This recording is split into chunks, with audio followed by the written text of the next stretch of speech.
Hi preschool, it's Mrs. Doll again. I'm going to read you a good story today. This one's called The Flyaway Kite and is written by somebody, and the picture's by somebody named Steve Bjorkman.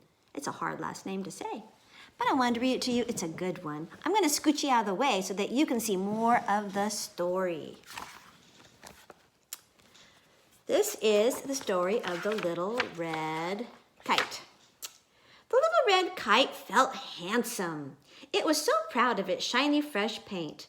A gentle tug from the boy who had made the kite reminded it of the string that connected the kite to the boy. From the very beginning, it flew higher and better than any other kite ever.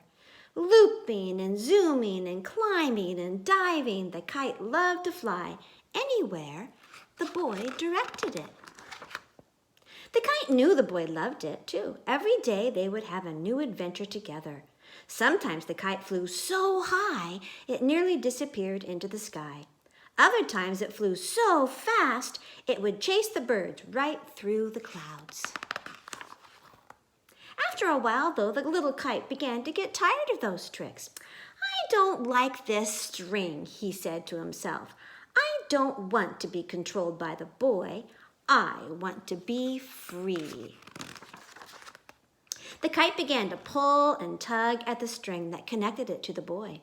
Finally, the string broke and the kite was carried away with the wind. I'm free," the kite shouted. But the kite wasn't really free, and it didn't fly or loop or zoom like it had expected. To his great surprise, the kite discovered it really wasn't free after all. For you see, kites can't fly unless they are connected by a string. The kite just fell from the sky, blowing wherever the wind took it.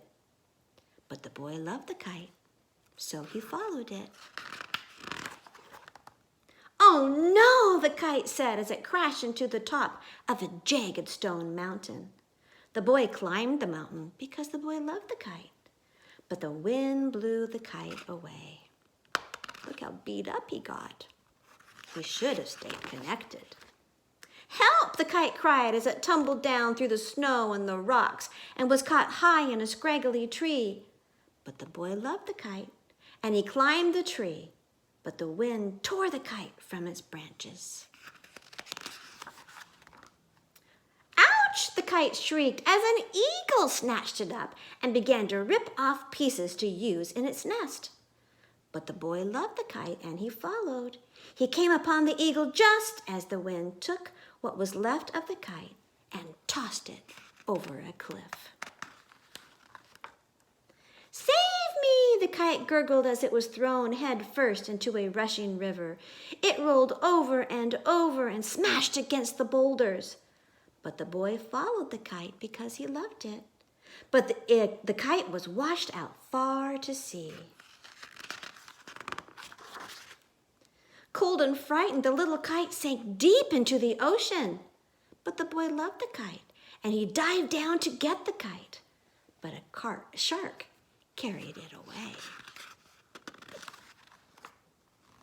Well, then a fisherman caught that shark and saw it, the kite. He just laughed at the sight, and he threw that kite away in the garbage. The battered kite sighed with relief when the boy followed it and picked him out of a dumpster. He carried the kite home, and he said, "Little kite, I love you. You are safe again. I have you now." The weak and tired kite lay quietly on the workbench as the boy carefully cleaned off the seaweed and the slime. It was comforted by the boy's loving hands as he patched and repaired it. Step by step, the little kite began to feel beautiful once again.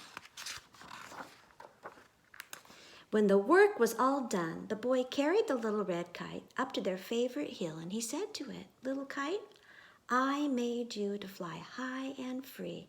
I love you, and as long as you stay connected to me, you always will." With a gentle tug on the string, the kite floated up into the breezy sky.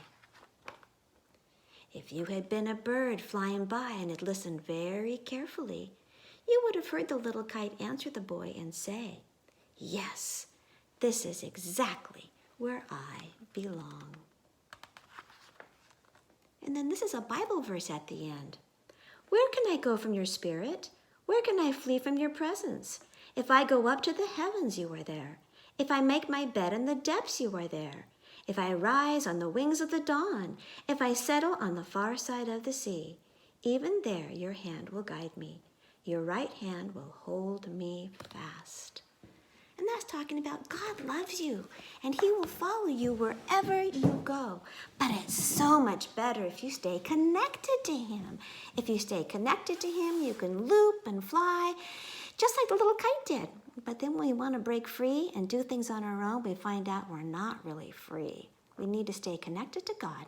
He loves us and he wants what's best for us. I hope you're having a really good time with your family. I hope that you are enjoying stories. And just remember that I love you and I miss you and I wish that we could see each other again. I'll talk to you soon. Bye.